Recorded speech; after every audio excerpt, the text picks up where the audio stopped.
Assalamualaikum warahmatullahi wabarakatuh. Om Swastiastu, Namo Buddhaya, dan salam sejahtera bagi kita semua. Pada kesempatan kali ini, kami dari kelompok Barong, Badan Revolution Geographic, akan mempresentasikan hasil pekerjaan bersama dalam memenuhi tugas ujian akhir semester pada semester ini.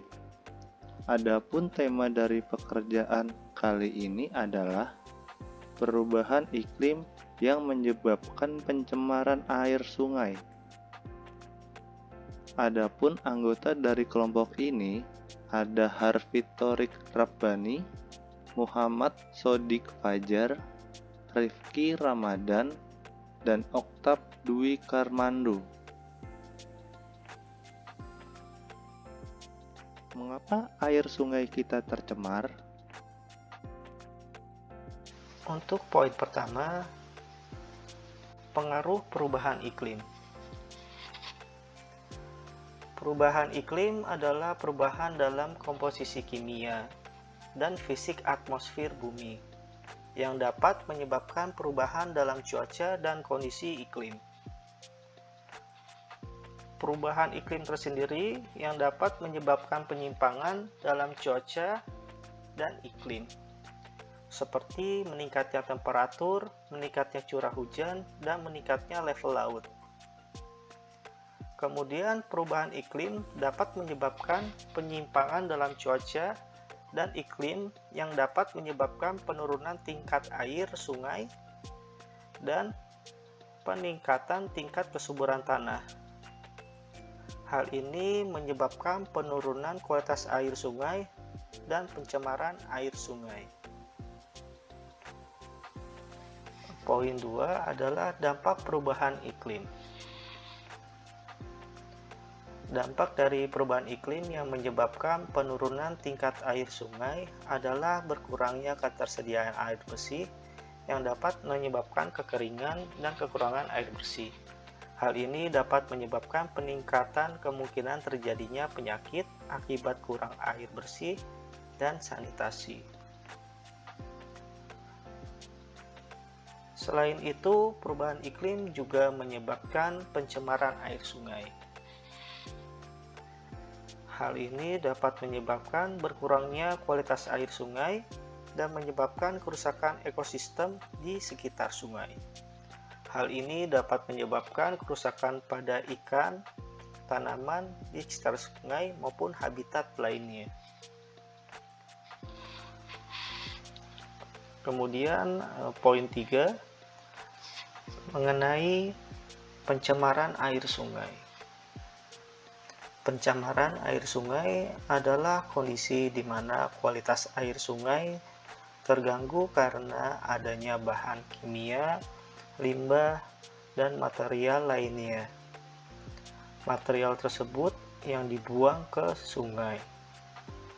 Pencemaran air sungai dapat menyebabkan kerusakan ekosistem di sekitar sungai dan menyebabkan penyakit pada manusia maupun juga hewan.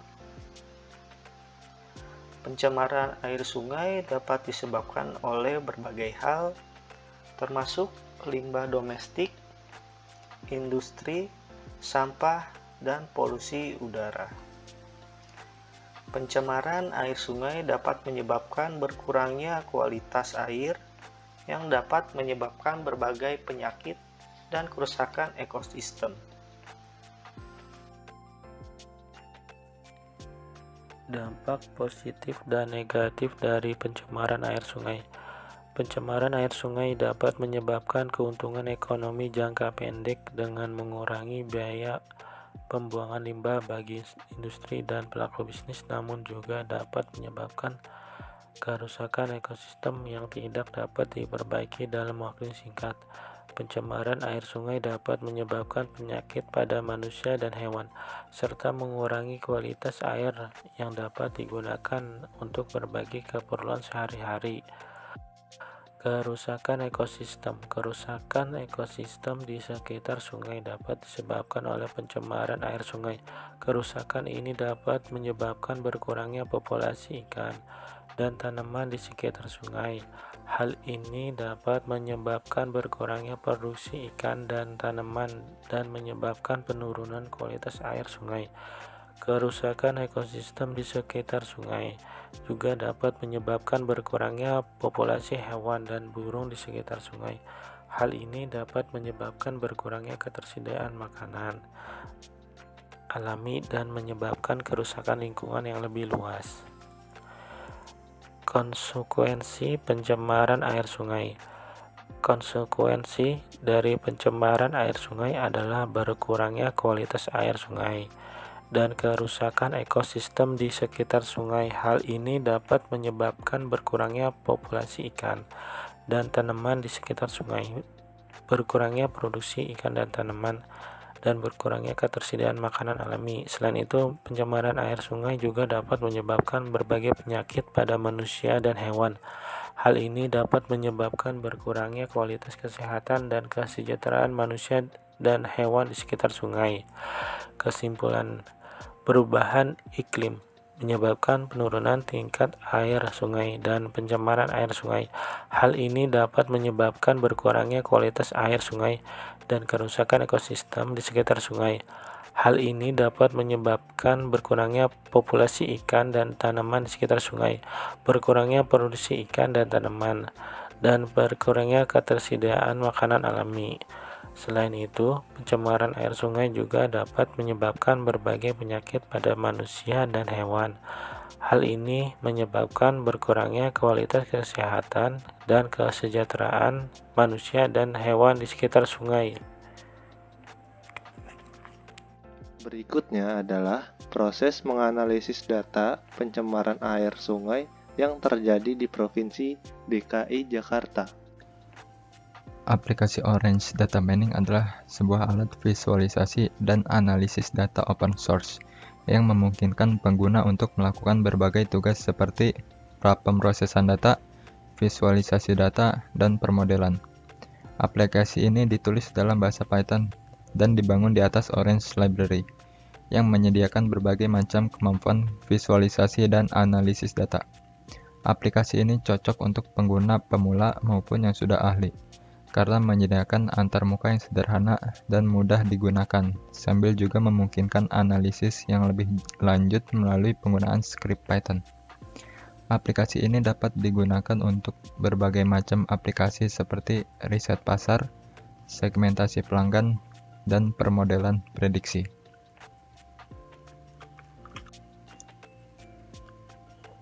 Berikut ini adalah tampilan awal aplikasi Orange.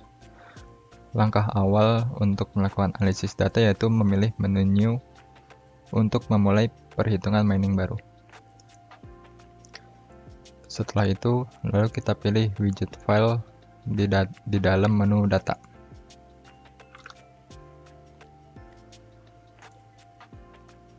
Setelah itu, klik dua kali pada widget file, lalu klik pada icon folder. Lalu pilih dataset yang akan dianalisis.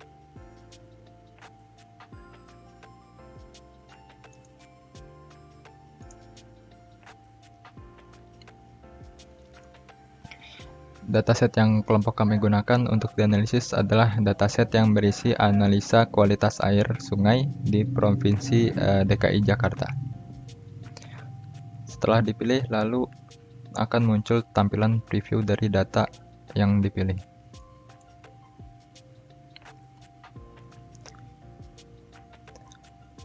Kemudian lalu kita ubah tipe data beberapa atribut menjadi numerik.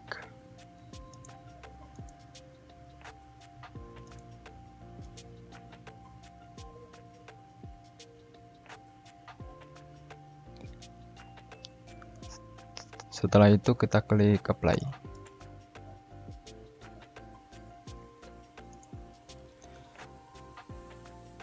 Lalu kita masukkan satu lagi widget file untuk memasukkan data sungai yang akan diprediksi. Lalu klik 2 kali pada file kedua dan klik pada icon folder dan pilih dataset yang akan diprediksi.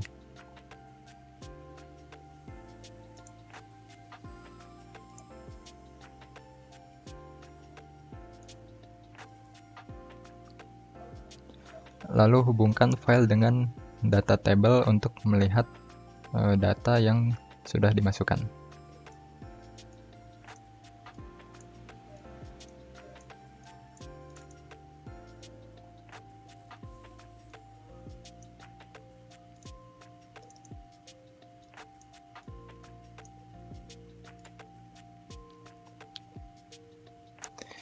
Lalu selanjutnya kita hubungkan file dengan select column. Lalu klik 2 kali pada select column. Maka select column akan menampilkan fitur target variable dan meta attribute. Di sini kita gunakan kategori sebagai targetnya.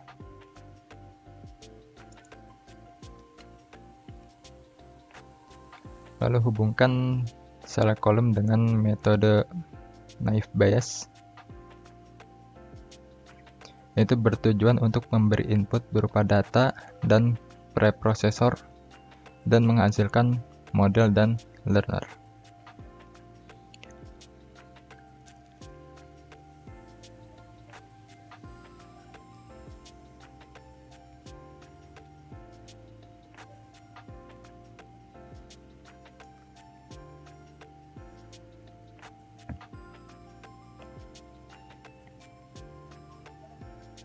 Selanjutnya hubungkan select columns dan naive Bayes dengan test and score, yaitu bertujuan untuk memberi input berupa data, test data, preprocessor, dan learner untuk menghasilkan prediksi dan evaluasi hasil.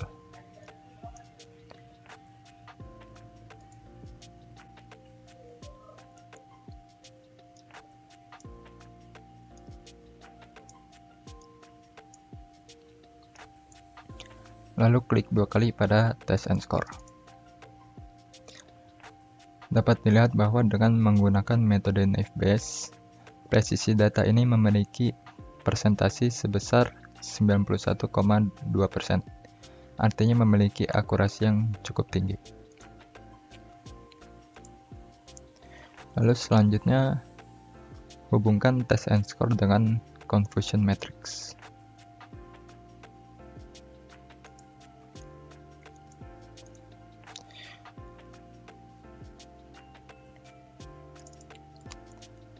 Dari confusion matrix terdapat hasil data antara lain.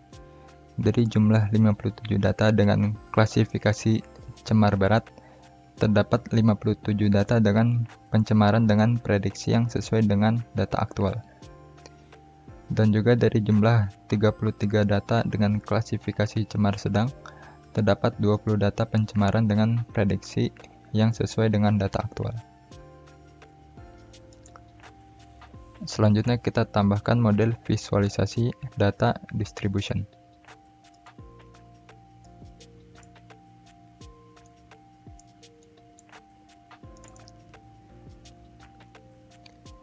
Di sini dapat dilihat visual data pencemaran sungai melalui diagram batang.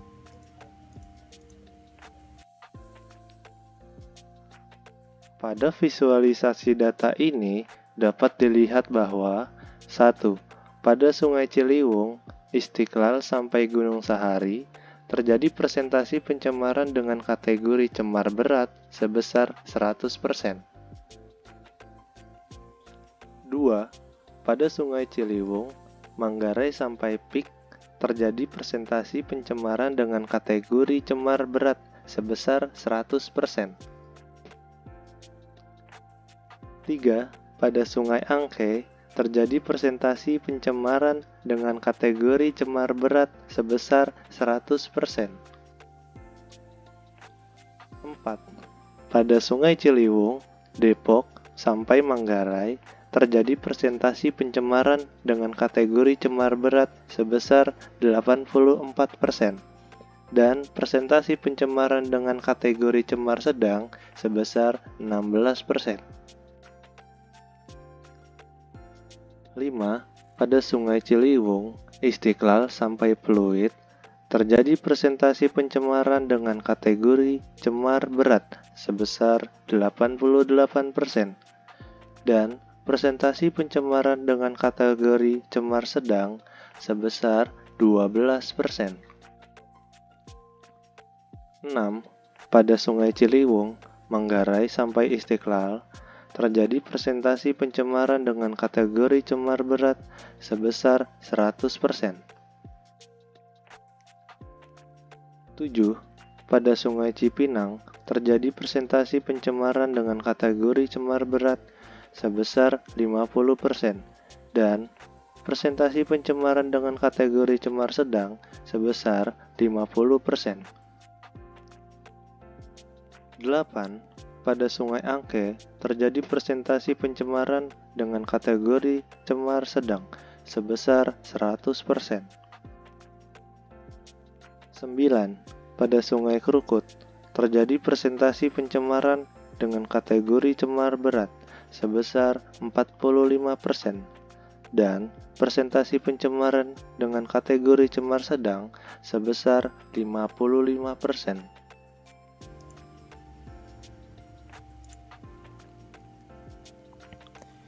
Selanjutnya kita hubungkan naive Bayes dengan prediction.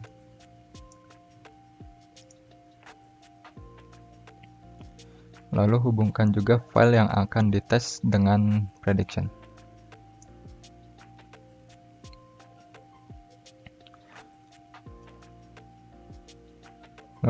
Lalu selanjutnya hubungkan prediction dengan data table untuk melihat data tes yang sudah diprediksi. Lalu hubungkan juga prediction dengan model visual distribution untuk melihat visualisasi data tes yang sudah diprediksi.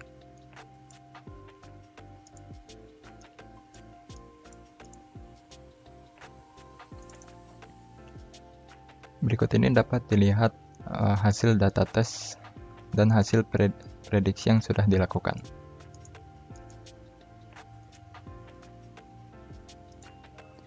Dan kita klik pada distribution untuk melihat visualisasi datanya melalui diagram batang.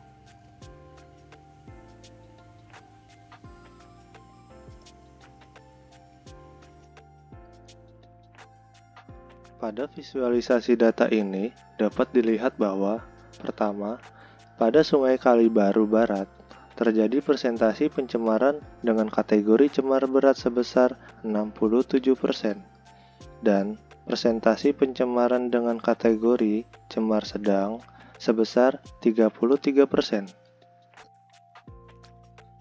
2. Pada Sungai Mampang terjadi persentase pencemaran dengan kategori cemar berat sebesar 33% dan persentase pencemaran dengan kategori cemar sedang sebesar 67%. Kesimpulannya yaitu melakukan prediksi dengan model analisis data menggunakan naive Bayes yang telah dilakukan memiliki akurasi yang cukup tinggi. Walaupun data sampel kualitas air sungai yang dimiliki tidak terlalu banyak, data baru yang belum diketahui kategori pencemarannya dapat diprediksi sesuai dengan kebenarannya dan memiliki tingkat akurasi yang cukup tinggi. Untuk poin selanjutnya, saya akan menunjukkan berita tentang tercemarnya air sungai di Indonesia. Tercemar limbah sampah dari TPA aliran sungai di Desa Mrican, Ponorogo, Jawa Timur menghitam dan berbusa. Selain mengancam kesehatan warga setempat, aliran sungai untuk irigasi ini juga merusak hasil pertanian. Sejak digunakan menjadi tempat pembuangan akhir oleh Pemkab Ponorogo, aliran sungai di Desa Mrican, Ponorogo ini makin tercemar. Bahkan saat musim penghujan seperti saat ini, kondisi air sungai makin pekat. Meski berjarak 2 hingga 3 km dari zona TPA, namun aliran sungai yang tercemar limbah ini mengalir hingga permukiman dan persawahan warga. Tak hanya menghitam dan berbusa, tapi juga mengeluarkan bau tak sedap. Parahnya lagi, dampak utama dari pencemaran ini selain kerusakan alam sungai juga mempengaruhi hasil pertanian warga setempat. Sawah banyak yang gagal panen hingga memicu penyakit gatal-gatal bagi para petani. Kondisi air sekarang lagi parah-parahnya kalau di waktu musim hujan. Jadi yang dikeluhkan warga itu berdampak ke irigasi karena hasil pertanian itu akan berkurang, semacam seperti potong leher, terus tanaman padi itu menjadi kering. Sementara Kepala Desa setempat telah berulang kali melayangkan protes kepada Pemkab Ponorogo agar serius menangani pengolahan limbah dari TPA Merican. Namun nyatanya hingga kini pencemaran lingkungan sungai terus terjadi, bahkan semakin parah. Dari masyarakat ini menuntut untuk TPA itu ada pengolahan limbah yang mana limbah itu tidak mencemari, terutama di pemukiman persawahan, dan juga limbah itu bisa diolah menjadi yang bermanfaat seperti itu, harapannya seperti itu. Pencemaran sungai akibat limbah TPA Merican ini juga telah merusak ekosistem sungai, bahkan berpotensi mengundang penyakit. Warga setempat kini juga khawatir dengan kualitas air sumur yang mereka konsumsi akibat pencemaran sungai sejak beberapa tahun ini. Warga berharap pemerintah turun tangan menangani pencemaran limbah sampah ini dengan serius. Tim Liputan Kompas TV, Ponorogo, Jawa Timur.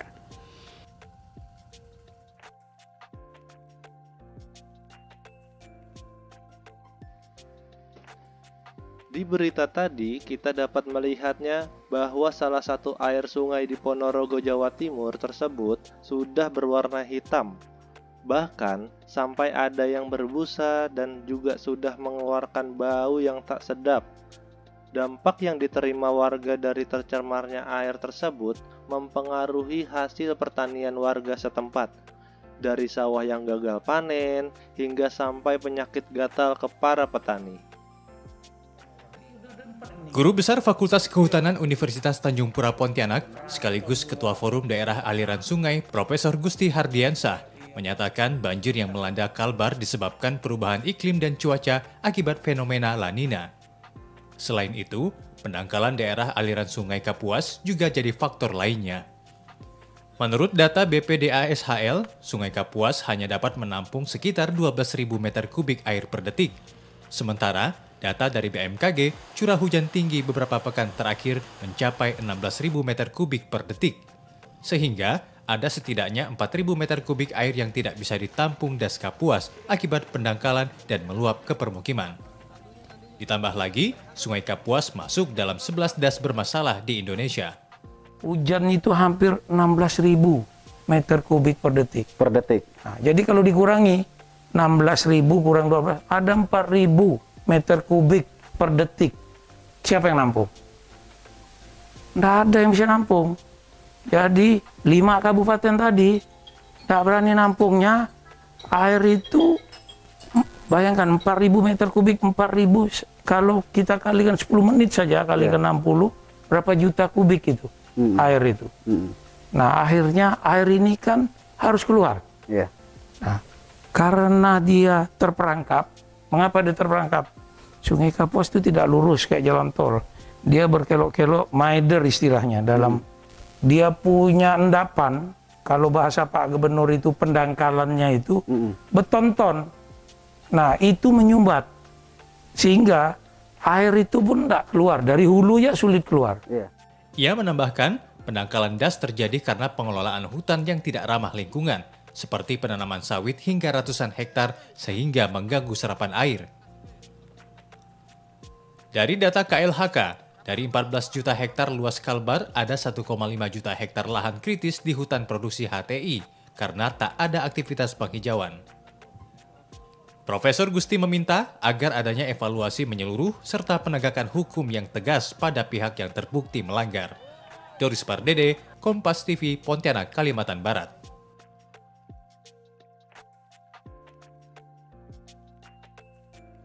Dari video tersebut bahwa banjir juga dapat disebabkan dari perubahan iklim dan cuaca. akibat fenomena La Nina. Berdasarkan informasi yang diperoleh dari BPDASHL, kapasitas DAS Kapuas hanya dapat menampung sekitar 12.000 meter kubik air per detik.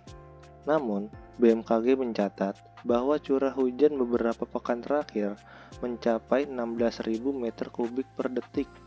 Hal ini menyebabkan adanya kelebihan air sebesar 4.000 meter kubik yang tidak dapat ditampung oleh DAS Kapuas, sehingga menyebabkan banjir dan meluap ke pemukiman. Selain itu, DAS Kapuas termasuk dalam 11 DAS yang mengalami masalah di Indonesia. Penyebab utamanya adalah pengelolaan hutan yang tidak bertanggung jawab, seperti penebangan hutan untuk penanaman sawit yang menyebabkan penurunan kapasitas serapan air dan pendangkalan DAS. Menurut KLHK, dari 14 juta hektar luas Kalbar, ada 1,5 juta hektar lahan yang dianggap kritis karena tidak ada aktivitas penghijauan di hutan produksi HTI. Kesimpulan dari presentasi kami adalah bahwa terdapat banyak sungai yang mengalami masalah karena kapasitasnya yang tidak mampu menampung curah hujan yang tinggi akibat perubahan iklim. Hal ini disebabkan oleh pengelolaan hutan yang tidak ramah lingkungan, seperti penebangan hutan yang menyebabkan penurunan kapasitas serapan air dan pendangkalan sungai. Pencemaran sungai juga disebabkan oleh limbah industri, limbah domestik, aktivitas pertambangan, aktivitas pertanian, aktivitas konstruksi, dan juga aktivitas pembuangan sampah yang salah dan tidak sesuai yang dapat membuat sampah mengalir ke sungai dan menyebabkan pencemaran. Semua aktivitas yang dapat menyebabkan pencemaran sungai harus diperhatikan dan diatur dengan baik untuk menjaga kualitas air sungai dan lingkungan.